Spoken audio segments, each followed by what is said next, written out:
रहीम तलबा और तालिबात, अस्सलाम वालेकुम। आज आपके साथ जो लेक्चर शेयर किया जा रहा है वो तमाम तलबा और तालिबात के लिए है जो उर्दू नसर पढ़ रहे हैं, उर्दू नज़म पढ़ रहे हैं। उन तमाम तलबा और तालिबात को आज का ये जो हमारा लेक्चर है ये बड़ा मुफीद रहेगा। आप में से बहुत से तलबा ये पूछ रहे थे कि रिड्यूस सिलेबस में हमें शोरा या मुसन्निफीन का सवाल करना है या नहीं करना।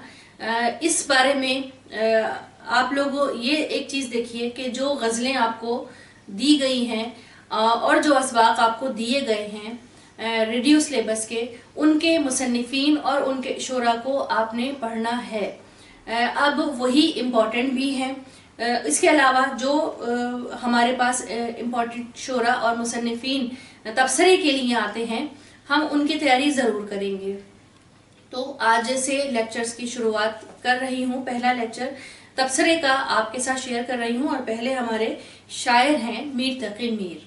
मीर तकी मीर के जो आपने खुसूसियात लिखनी होंगी, हम किसी भी मुसन्निफ या हम किसी भी शायर की तख्लीक के ऊपर, तहरीर के ऊपर, तर्ज तहरीर पे हम जब भी तबसरा करते हैं तो हमें उनके हालात ज़िंदगी मुख्तसर चाहिए होते हैं, लेकिन जो हमें उनका तर्ज तहरीर है हम उसके ऊपर ज़्यादा बात करते हैं। उनका टॉपिक क्या रहता है, उनका जो एक कमाल है वो कौन सी सेंस में उनका कमाल है। अगर वो शायर हैं तो वो गज़ल के शायर हैं, वो नज़म के शायर हैं, वो किस शोबे में अपना कमाल रखते हैं, ये तमाम चीज़ें हम तबसरे में लिखते हैं। लिहाजा तबसरा आपके सामने एक शेयर किया जा रहा है, इससे अपने आप नोट्स रेडी कीजिएगा। और आज इस लेक्चर के बाद आपको जल्दी आपको 2-4 शोरा और मुसन्निफीन जो हमारे अभी रिड्यूस सिलेबस के हवाले से अहम हैं और हम अभी तक इसी सवाल पे ही ठहरे हुए हैं कि शोरा का सवाल आएगा या नहीं आएगा, मुसन्निफीन पे तबसरा करना होगा या नहीं करना होगा। हमें हमारा सिलेबस कंप्लीट करना है। हमें जो इम्पोर्टेंट हमारे शोरा हैं और मुसन्निफीन हैं हमें उनको ज़रूर पढ़ना है, ठीक है। तो अब हम शुरू करते हैं मीर तकी मीर की शायरी पे तबसरा। और मीर तकी मीर के सबसे पहले हेडिंग लिखेंगे मुख्तसर हालात ज़िंदगी। तो हालात ज़िंदगी क्या है, अब आप शुरू कर रहे हैं तबसरा लिखना तो आप एक शेर से स्टार्ट कर सकते हैं। अशार, ज़ाहिर शायर की बात हो रही है तो अशार तो लिखेंगे हम। तो यहाँ पे लिखेंगे, जाने का नहीं शोरे सुखन का मेरे हरगिज़, ता हश्र जहां में मेरा दीवान रहेगा। ये मीर का ही शेर है और मीर के शेर से शुरुआत करते हैं। और मीर को अपनी ज़िंदगी में ही ये बड़ा उनको इस चीज़ का एक यकीन था कि वो बेहतरीन शायर हैं, उनके कमाल फ़न जैसा कोई और शायर है ही नहीं। इसीलिए उन्होंने अपने ऊपर, अपनी शायरी के ऊपर, उसकी जो अव्वलियत है लोगों के ऊपर, उसके ऊपर अशार कहे हैं। खुदाए सुखन मीर तकी मीर 1723 में आगरे में पैदा हुए। उनके वालिद का नाम अली मुत्तकी था जो एक सूफ़ी थे। वालिद के इंतकाल के बाद अपने मामू खान आरजू के पास दिल्ली में रहने लगे। मुगलिया सल्तनत की कमज़ोरी की वजह से दिल्ली के हालात ख़राब हो गए तो मीर लखनऊ चले आए, लेकिन वहाँ के शायरों से भी उनकी निभ ना सकी। मीर के साथ ये अक्सर होता रहा कि दूसरे शोरा के साथ उनकी निभ नहीं सकी, इसीलिए वो मुशायरों में कम ही जाया करते थे। और इसकी बड़ी वजह उनकी गैर मुतमईन तबीयत और तेज़ मिजाजी थी, ठीक है। मीर की सारी ज़िंदगी मुफलिसी और परेशान हाली में गुजरी। मुख्तलिफ उम्र की मुलाजिमतों में रहे मगर अपनी हसास तबीयत की वजह से कहीं करार नसीब नहीं हुआ। यही तेज़ मिजाजी थी तो कहीं भी उनको करार नसीब नहीं हुआ। जल्द ही वो मुलाजिमत या वो जो ताल्लुक़ था वो ख़त्म कर दिया करते थे। इस जलील क़द्र शायर ने 1810 में दारे फ़ानी से कूच किया। ये आपका एक पैराग्राफ हो गया। उसके बाद हम बात करें तो अब हमें इनका एक पूरा जो है वो ज़िंदगी का जो एक सफ़र था वो हमने यहाँ पे बयान कर दिया, 1723 से 1810। अब इनकी तसानीफ की तरफ आते हैं। उर्दू गज़लियात के 6 दीवान इनके बहुत मशहूर हैं। फ़ारसी का इनका एक दीवान है, चंद कसाइद हैं, मसनवियाँ हैं, ज़िक्र मीर है जो कि ख़ुद अपनी आप बीती है। फैज़ मीर के नाम से इनकी किताब है। एक मुख्तसर सी किताब है ये, और उर्दू शायरी का एक तस्करा नुकातुश शोरा मीर की एक यादगार तसनीफ में शामिल हैं। मीर जो है वो ये उनकी तसनीफ के बारे में हो गया। इसके अलावा मुख्तलिफ जो मुसन्निफीन हैं, मुख्तलिफ जो शोरा हैं या नक़ाद हैं, उनकी कुछ राय आपने यहाँ पे लिखनी होगी। शायरी की खुसूसियात की आप हेडिंग लिखेंगे। हेडिंग के बाद आप लिखते हैं कि मीर को उर्दू शायरी में खुदाए सुखन, ये एक हाईलाइट कीजिएगा इसको, का दर्जा हासिल है। उनकी शायरी का अमीर मुताला कारी को मुंदरजा झेल खुसूसियात से रोशनास कराता है। अब आप हेडिंग लिखते जाएंगे और उस खुसूसियत को थोड़ा सा आप उसकी वजाहत करते जाएंगे। जैसे मीर की शायरी की पहली खुसूसियत सादगी। अब सादगी हेडिंग लिखी। अब आपने क्या बयान किया? मीर की शायरी की सबसे अहम खुसूसियत सादगी और सलासत है। मीर साहब को ये कमाल हासिल है कि वो हर किस्म के ख्यालात एहसासात को निहायत सादा अंदाज में बड़ी उम्दगी से और बड़े फनकाराना चाबुक दस्ती के शेर कहते हैं कल्ब, और वो बड़ी खूबसूरती से अशार को कल्ब में ढाल देते हैं, कल्ब में उतार देते हैं। उनकी सादगी फन से तरन्नुम और मौसीकियत और निखर कर सामने आती है। शेर का लुत्फ वो दुबारा कर देते हैं। एक मिसाल के तौर पे आप एक शेर लिखेंगे, फकीराना आए सदा कर चले, मियाँ खुश रहो हम दुआ कर चले। उसके बाद हम आगे लिखते हैं कि मीर के अक्सर अशार इतने सादा अल्फाज में होते हैं कि सहले मुमतना की हद तक पहुंच जाते हैं। ऐसा महसूस होता है कि जो ख्याल जिस अंदाज में मीर के दिमाग में आया, इसको उन्होंने बगैर किसी उजलत के, उन्होंने बगैर किसी मलम्माकारी के उतना ही वैसा ही ख्याल जो है वो बयान कर दिया, जूं का तूं बयान कर दिया। ये उनकी सादगी की एक मिसाल है। उन्होंने लगी लिपटी ना रखने के मुसदाक एक अपने तखय्युल को लफ्ज़ों का लिबादा बड़ी खूबसूरती के साथ उड़ाया। अगर उन्हें खुदाए सुखन करार दिया जाता है तो वो उसके मुस्तहिक भी हैं। सादगी के हिसाब से बात कर लिया आपने। मीर की सादगी मुकम्मल बयान की। सादगी में क्या है कि अशार बहुत सादा होते हैं, उसमें बेजा जो है वो भारी अल्फाज का इस्तेमाल नहीं होता। मीर जो है वो जैसा ख्याल उनके जहन में आता है वैसा ही वो अदा कर देते हैं। ये उनकी सादगी की मिसाल है। हमारे आगे तेरा जब किसू ने नाम लिया, दिले सितम ज़दा को हमने थाम थाम लिया। इस अहद में इलाही मोहब्बत को क्या हुआ, छोड़ा वफा को उसने मुरव्वत को क्या हुआ। फिर अगला आप शेर ये भी लिख सकते हैं, दुख अब फिराक का हमसे सहा नहीं जाता, फिर इस पे जुल्म ये है कि कुछ कहा नहीं जाता। ये 3 अशार हैं, इसमें से 1-2 अशार या एक शेर भी लिख सकते हैं। अगली हेडिंग है कैफियत इश्क। तो मीर की शायरी की एक अहम खुसूसियत जो है वो इश्क की मुख्तलिफ कैफियत का बयान करना है। इश्क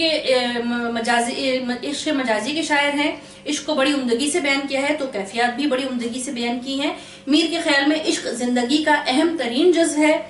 आशिक वसल और फिराक की किन कैफियत से दो चार होता है, क्या क्या उस पर गुजरती है, क्या क्या उस पर बीतती है, वो तमाम वो बताते हैं। दिल की कसक जलन किस किस तरह एक आशिक को तड़पाती है बयान करते हैं। उनके नज़दीक इश्क एक लाइलाज मर्ज है, जिसे लाहक हो जाए उसके लिए इन्ना लिल्लाहि व इन्ना इलैहि राजिऊन ही पढ़ना चाहिए।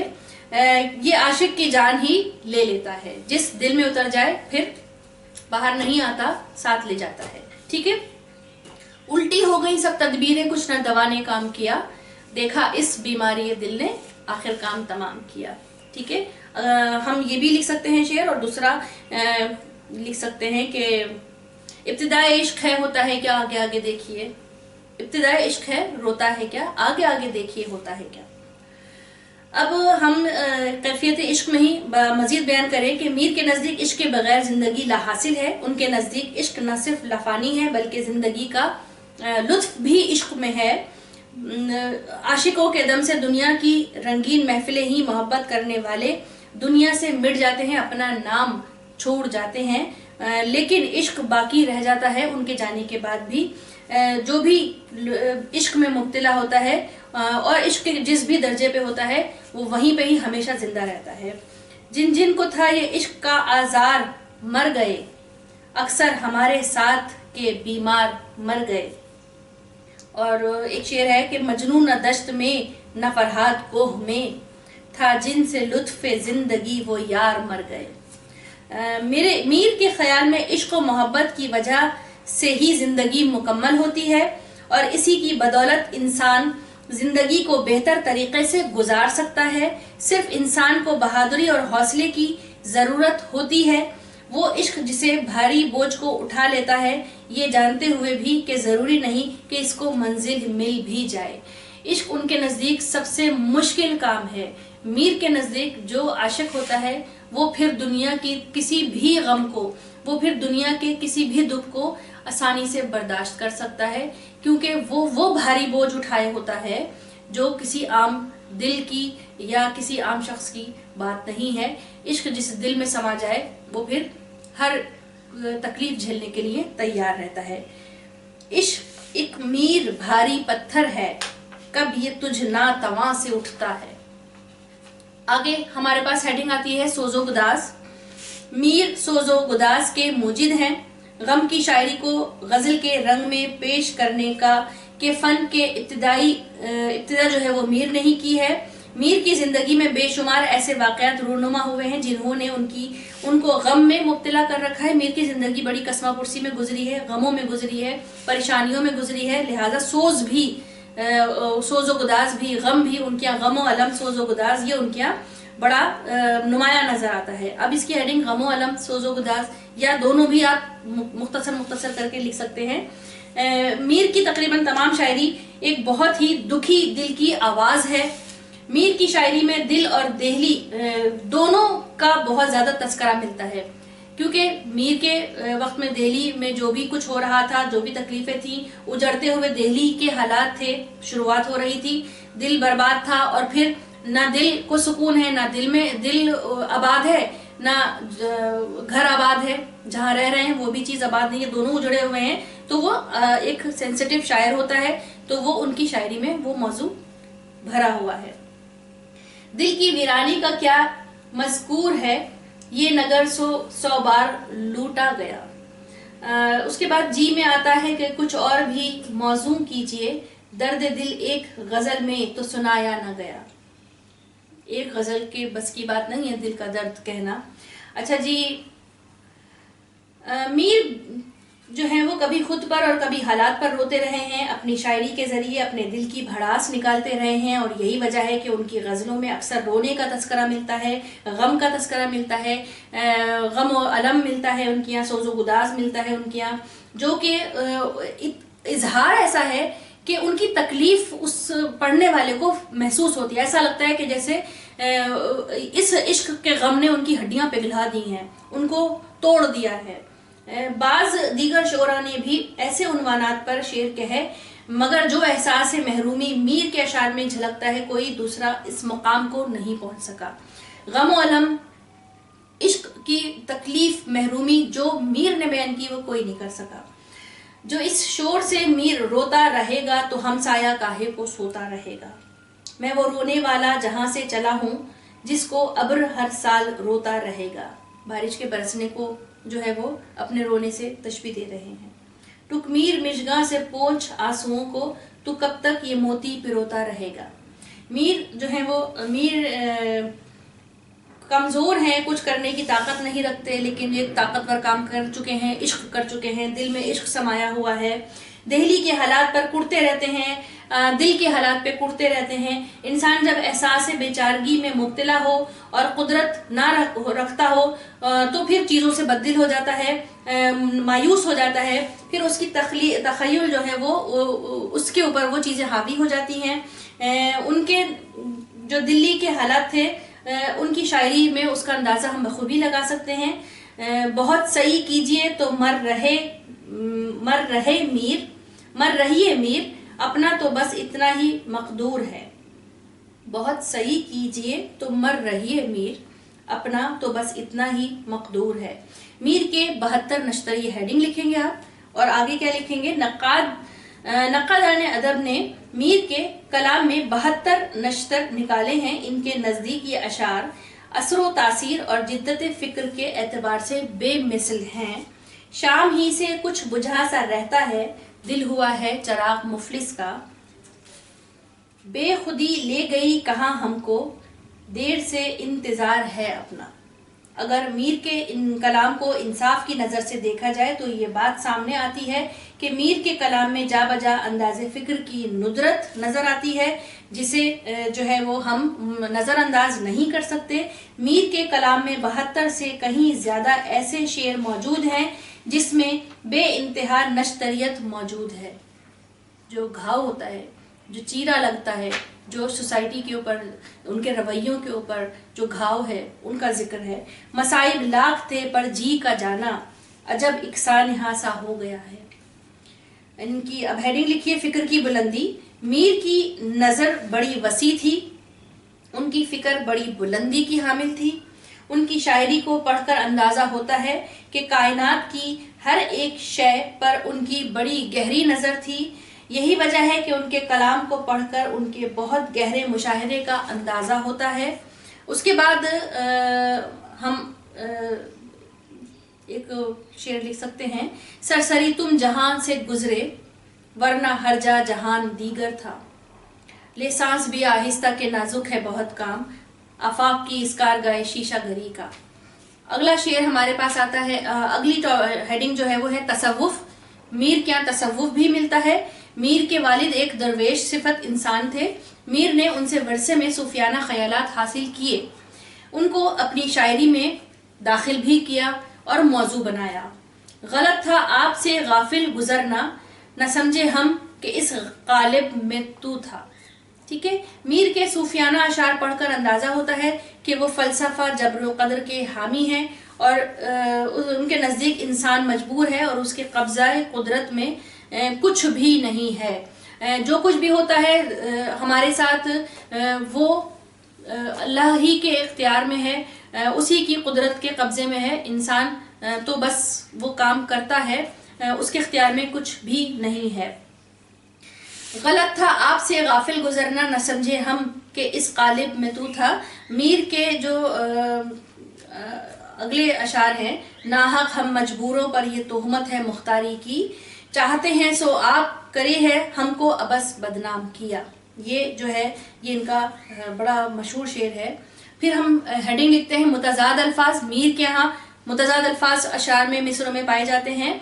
मीर के अशार में अक्सर मकामात पर मुतज़ाद अल्फाज का इस्तेमाल भी नज़र आता है, लेकिन मीर का कमाल ये है कि वो इस महारत और फनकारी के साथ इन मुतज़ाद अल्फाज को इस्तेमाल करते हैं कि कहीं भी ऐसा महसूस नहीं होता कि उन्हें ज़बरदस्ती वहाँ फिट किया गया है, उन्हें वहाँ ज़बरदस्ती रखा गया, बल्कि वो एक बहाव में वो मुतज़ाद अल्फाज, ऐसा लगता है कि ये अल्फाज इस्तेमाल ना होते तो शायद मुकम्मल नहीं होता मिसरा बैठता नहीं। वो ऐसे खूबसूरती से नगीनों की तरह उन अल्फाज को वहाँ पे फिट करते हैं। कैसे कहते हैं कि सबसे बेगानगी की जिसके लिए वो नहीं हमसे आशना अफसोस, इब्तिदा ही में मर गए सब यार, कौन इश्क की इंतहा लाया। इब्तिदा और इंतहा का लग गया, एक सब आग एक सब पानी, दीदा व दिल अजाब हैं दोनों। तशबीहात और इस्तिआरात, हेडिंग लिखिए, यहाँ ये भी मीर के यहाँ मिलता है। मीर ने अपनी शायरी को ज़्यादा मौसर बनाने के लिए बड़े सलीक़े और फनकारी के साथ तशबीहात और इस्तिआरात का इस्तेमाल किया है। मीर तशबीहात इस्तिआरात को इतनी महारत और चाबुक दस्ती से इस्तेमाल करते हैं कि गोया नक्शा खींच कर रख देते हैं। खुलना कम कम कली ने सीखा है, खिलना कम कम कली ने सीखा है, इसकी आँखों की नीम ख्वाबी से। तो ये जो थे मीर, तकी मीर के ऊपर आपका मुख्तसर सा आप अपना तबसरा लिख सकते हैं। इसमें मज़ीद हेडिंग्स भी आप ऐड कर सकते हैं, लेकिन बोर्ड के पैटर्न के मुताबिक जितने नंबर का सवाल होता है उसके हिसाब से ये हेडिंग्स और इतना तबसरा काफ़ी है। आप इसको लिखिए और याद कीजिए। सिलेबस रिड्यूस हो या आप रेगुलर एग्ज़ाम्स दे रहे हों, दोनों के लिए ये शायर का तबसरा आपको ज़रूर याद करना होगा। मीर तकी मीर अहम शोरा में शुमार होते हैं, आपको ये लाजमी याद करना है। लिहाजा तैयारी कीजिए, इसको अपनी नोट बुक में इसके नोट्स रेडी कीजिए और इसको याद करना शुरू कीजिए। अगला जो भी हमारा मुसन्निफ या शायर का तबसरा है वो हम आपके साथ शेयर करेंगे। ये तमाम तलबा और तालिबात के लिए है, 9th matric, first year, second year, जो भी उर्दू पढ़ रहे हैं इससे सब इस्तेफादा ले सकते हैं। और अब सिलसिला जो है वो हमारा BA की लेक्चर से भी हम की तरफ भी जाएंगे। कुछ तलबा जो हैं उन्होंने हमें ज्वाइन किया है और वो चाहते हैं कि हम उनकी ग्रेजुएशन के हवाले से जो उनकी उर्दू के लेक्चर्स हैं वो हम उनके साथ शेयर करें। तो अब वो तलबा भी इस लेक्चर को ज़रूर इससे फ़ायदा उठाएं, उनके लिए भी ये अहम है। मीर तकी मीर तमाम तलबा के लिए, उर्दू पढ़ने वालों के लिए अहम है। लिहाजा शुरू कीजिए अपनी तैयारी और नेक्स्ट लेक्चर का इंतज़ार कीजिए। किसी अहम शायर या मुसन्निफ के साथ हम तबसरा लेके आपके पास जल्द अज जल्द आपके साथ शेयर करते हैं। जब तक हमें इजाज़त दीजिए, अपना ख्याल रखिएगा। अल्लाह हाफ़िज़।